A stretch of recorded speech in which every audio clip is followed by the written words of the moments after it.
Alan, very valuable to have your insight. Thank you very much for joining us. Glad to be here. Thank you. What is the current state of U.S. gas and oil infrastructure if we heed the call or need the call to add more of one or both or either to the global mix?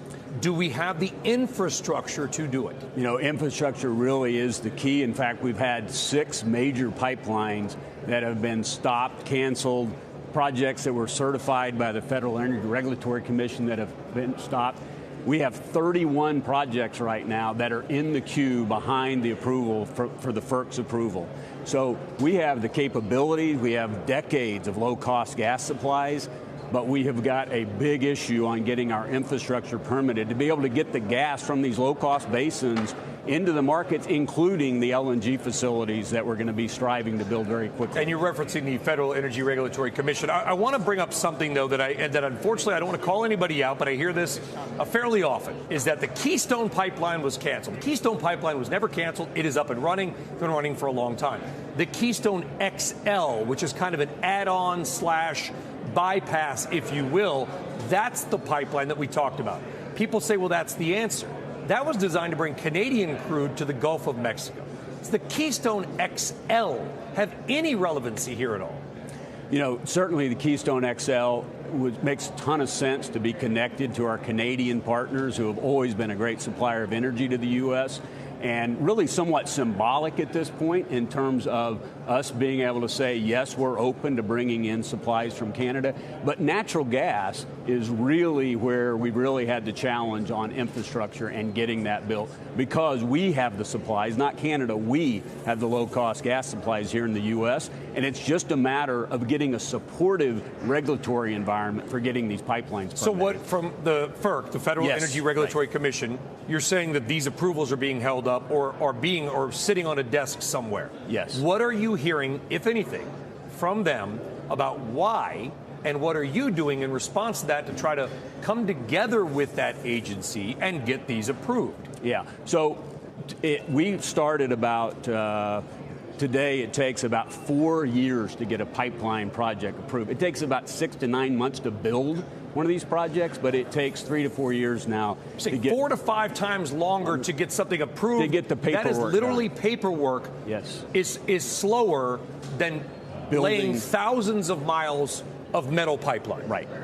And so we've got a great opportunity here in the U.S. to continue to get back to where we were, but it's kind of like the frog in the boiling pot. We've just gotten so used to it being slower and slower and slower. And so today we're really focused on working with the FERC, dealing with some of the complaints they have. They have a lot of opposition that they have to deal with, and we need to work with the FERC, but really important that our regulators understand that their role is to help support getting these projects approved and not providing bureaucracy.